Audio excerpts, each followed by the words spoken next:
Toastmaster, Toastmasters, and fellow guests. On August 16th, 2009, the Jamaican sprinter Usain Bolt ran a world record of 9.58 seconds in the 100-meter dash, taking 41 strides total and reaching a top speed of 27.28 miles per hour.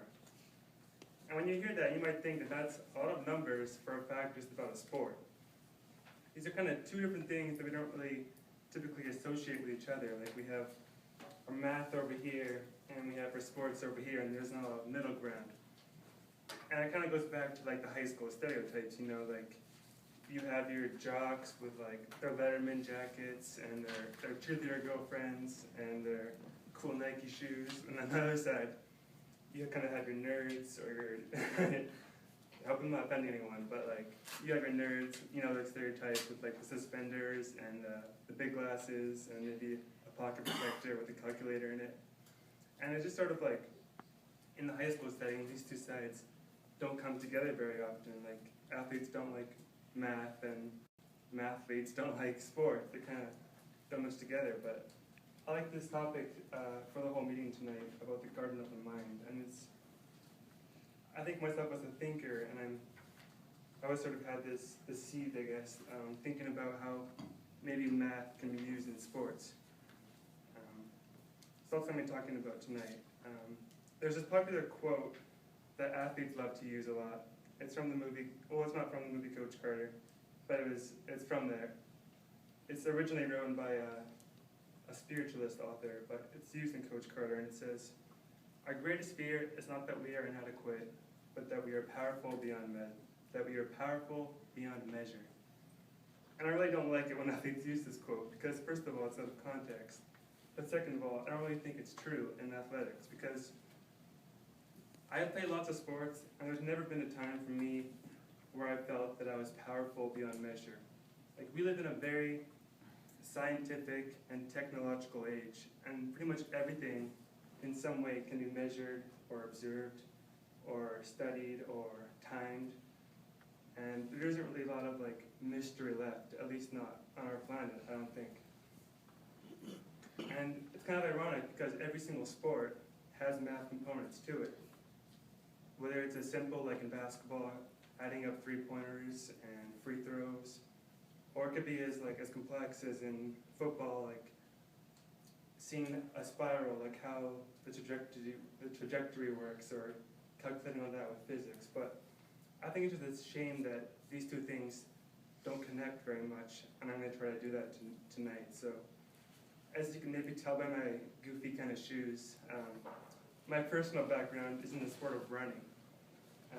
I've played lots of different sports, but running's my favorite one, so that's what I'm going to be talking about tonight. So, there's actually a lot of math in running. Running's a pretty simple sport. You just go from A to B, but there's a lot to it that people don't really understand. So the best example of that is something called stride angles. So I'm talking about stride angles. It's the maximum angle I can make with my front leg and my back leg. So a 90-degree stride angle would be if I could get my knee up to this high.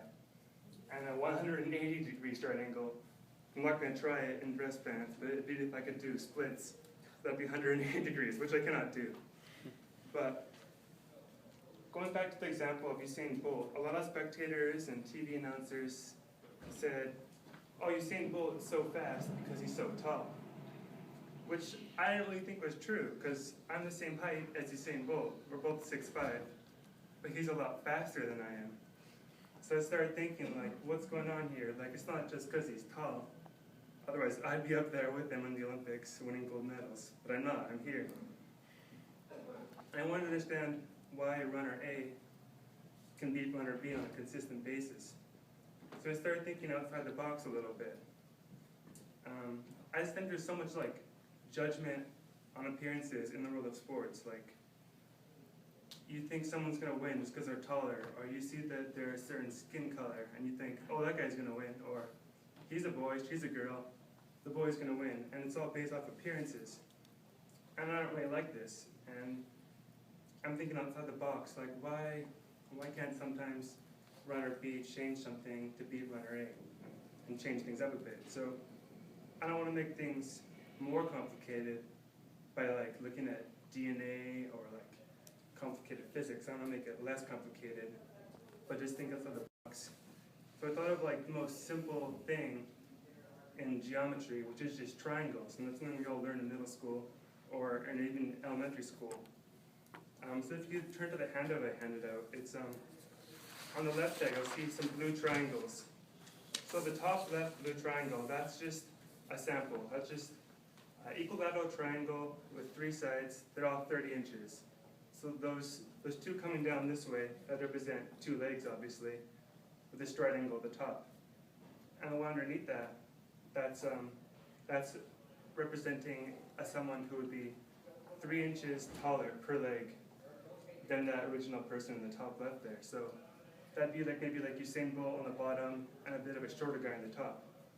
And 33 inches versus 36 inches in the legs, that's actually a lot. I mean, sorry, 30 versus 33, 3 inches difference. But if you do the math, that's only a 10% advantage that Usain Bolt would have over someone else, just by his leg length. So if you look at that, a 10% advantage per stride, that's a lot, but I don't really believe that that could explain all of the reason why he was running so fast. So then I looked at something else, a different kind of triangle, which is on the right there. And that'd be how much you could get an advantage if you simply opened up your stride angle a little bit. So on that top right triangle, you'll see 90 degrees. So that's what I was demonstrating. That's a pretty good stride angle. If you can get your knee, if you can open up 90 degrees every single step you take, that's pretty good. That's about an average stride angle. So that means every single time you run, every time you take a step, you're opening up 90 degrees. That sounds pretty good. He's a stride angle of 114 degrees.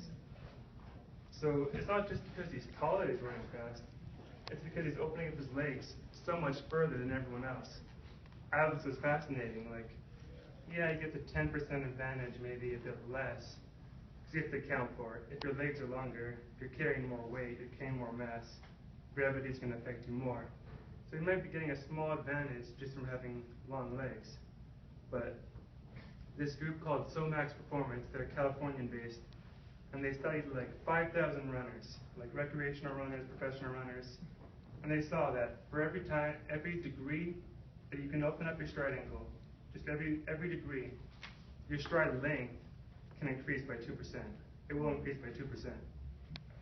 So, yeah, it's a bit of an advantage to have longer legs, but it's not really fair. Like, people always would say to me, it would bother me, oh yeah, of course, he's a good runner, he has tall legs, he's tall, of course he's going to be fast. But now that I learned this, I can sort of like look back at them and be like, no, that's a bit of an advantage, but I have a big stride angle too. That's like, the paper says, 10% advantage by being tall, but Usain Bolt has like a 34% advantage every single step just by having a nice stride angle.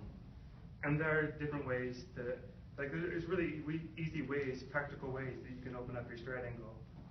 It's just stretching basically, like, that's all you have to do. Like, your height is determined already, you can't grow anymore once you're an adult, even though you wish you could for most people, but just stretching, that's an easy thing you can do. You can stretch every night and your stride angle will get bigger. That's a way to get an increase every single stride you take. So that was just one example of how like I could just use middle school math, something pretty basic, just triangles, working out the math, looking at a way to apply that to a practical situation. So I just hope that I maybe taught you something here tonight, and maybe inspired you to view math and sports not always as completely opposite things, because I think a lot of success can arise once you start looking at things more integrated. Thank you.